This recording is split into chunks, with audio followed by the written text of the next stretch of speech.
پل صراط هغه پل دی چې د جهنم په شا لګېدلی او جنت ته بله دروازه نشتی مګر دقه ده جنت ته بله لار نشتی مګر دقه ده لازم به په پل صراط باندې تېرېږي لازم او حدیث کې دا راځي زمونږ موضوع دغه نه لګنه ما ته بیا ښه تفصیل بیانوم حدیث کې دا راځي مختصر به ووایم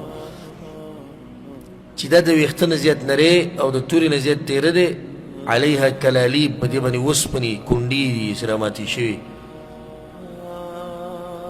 او په دې باندې د ایمان په اندازه باندې ته تېرېږي به څومره چې د ایمان وي بس خلک به په دې پل صراط باندې داسې تېر شي حدیث کې راځي چې لکه د اسمان دا برېښنا نه چې یو ګړز به شي او تېر به شي بعض به د سترګو د رب په اندازه به تېر شي بعض به لکه په اس چې سوري بعض لکه په اوښ چې سوري بعض لکه پیاده چې رواني بعض لکه په خپاړو چې رواني ولیږي به ځان به راټینګوي ولیږي به ځان به راټینګوي په ډېره مشکله خو وبه رسېږي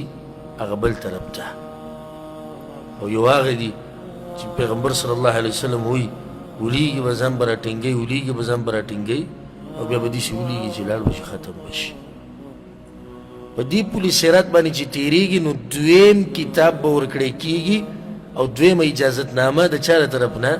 د الله له طرف نه او دې ته غوږ کېدی عنوانه هذا كتاب من عزيز راحم لفلان ابن فلان الله أكبر هذا كتاب من عزيز راحم لفلان ابن فلان عنوان دا غیب و ایدی دا خط ته د طرف د عزیز او د رحمان ذات نه د پاره د فلانی چې زوی د فلانی دی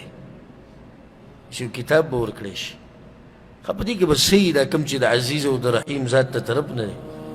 فدعوه يدخل جنة المأوى التي ارتفعت ولكن القطوف دواني لیکلي به یې په هغې کې چې پرېږدئ پلانی او د پلاني زوی چې ننوځي جنتونو ته چې هغه دنګ دنګ جنتونه دي خو میوې څه دي میوې نږدې دي جنتونه دنګ دي او میوې څه دي نږدې دي حدیث کې دا راځي امام طبراني رحمه الله راوړی په هغې کې دا دي پیغمبر صلی الله علیه وسلم وایي لا يدخل الجنة احد یو سړی جنت ته نشي ننوتی الا بجواز مگر په یو پاسپورټ باندې په یو اجازتنامه چې دا به د الله د طرف نه او په هغې کې به لیکلي بسم الله الرحمن الرحیم هذا کتاب من الله د چا طرف نه دی د الله طرف نه دی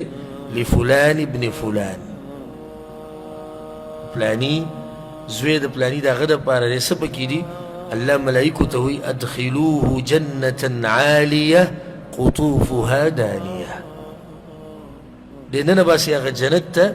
چې هغه دنګ دنګ دي خو میوې نږدې دي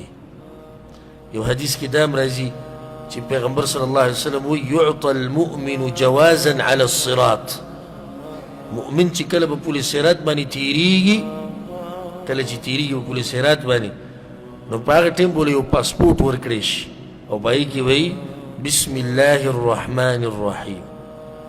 هذا كتاب من الله العزيز الحكيم دا کتاب د الله له طرف نه دی چې عزیز او حکیم دی لفلان ابن فلان د پلاني زوی د پلاني دپاره ادخلوه جنة عالیه قطوفها دانیه په دې کې به دغه لیکلي چې دی ننه باسي هغه جنت ته چې هغه دنګ دنګ جنتونه دي میوې د هغې نږدې دي الله اکبر دا ډېره ناشنا خبره کړې ده او په زړه ولیکئ عنوانه هذا كتاب من عزيز راحم لفلان ابن فلان چې داسې یو پاسپورټ موږ ته میلاو شي په پل صراط باندې دا به هغه شاهي امر ورته وایي شاهي امر مو اورېدلی که شاهي امر څه ته وایي باچا طرف نه امر ها حکومت به وایي سبا اعلان کوي نوی ټول به انتظار وي دا کال چې وایي شروع شو که نه حکومت به وایي نوي اعلانونه کوي اورېدلي هم دي که نه هم دي اورېدلي دا خبره چېرته حکومت به وایي نوي اعلانونه کوي ښه څومره زموږ دغه اعلانونو ته غوږ کي چې ګوره څه به یې ویلي ټکس به یې معاف کړی که نه به یې معاف کړی کم سهولیات به په ملک کې راځي مسافرو باره کې به یې ګوره څه ویلي او یو امر به هلته هم کېږي اعلان به وشي واورئ اعلان د داسې باچا د طرف نه چې هغه باچا د باچایانو دی څه اعلان دی هذا كتاب من عزيز راحم لفلان ابن فلان الله اکبر دا اعلان د پلانی دپاره دی چې زوی د پلانی دی به رامخامخ شي خلک به هم ټول حیران شي او ټول انسانان ولاړ چې څه به وایي ګورئ رب العالمین څه اعلان دی څه اعلان دی فدعوه يدخل جنة المأوى التي ارتفعت ولكن القطوف دواني پریدی دی چې دی ځي جنة المأوات او پریدی چې دی ځي هغه دنګو دنګو جنتونو ته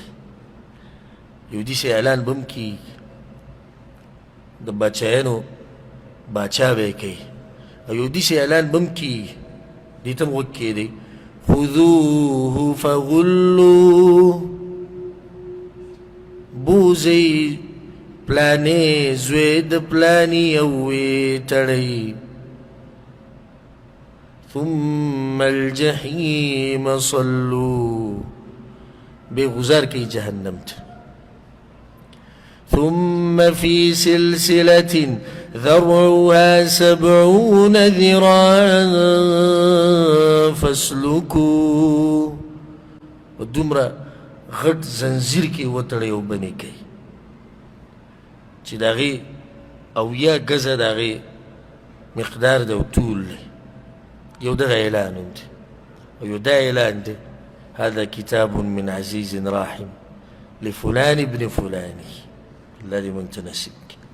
بیا وی هذا وقد كتب اسمه مذ كان في الأرحام قبل ولادة الإنسان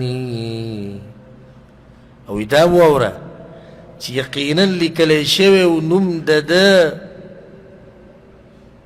په هغه وخت کې چې دی د مور په رحم کې و په خېټه کې و مخکې د پیدایش د انسان نه اشاره کوي یو حدیث دی او هغه حدیث چې دی د عبدالله بن مسعود رضی الله مشهور حدیث دی چې کله په انسان کې ساه اچولی کېږي الله سبحانه وتعالی په ملایکو کې یو ملک راولیږي نو الله هغه ته څلورو خبرو اجازت وکړي دا وله ولیکه فیکتب رزقه رزق واجله او د ژوند وعمله او عمل به څنګه کوي وشقي ام سعید دی به خوشبختی جنتی به که نه بدبخت او جهنمی به نو دې ته اشاره وکړه دغه حدیث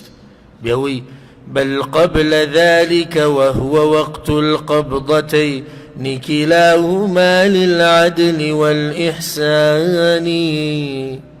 بلکې وایي د دې نه مخکې چې هغه وخت د دوو قبضو او دواړه قبضې د عدل او د احسان وي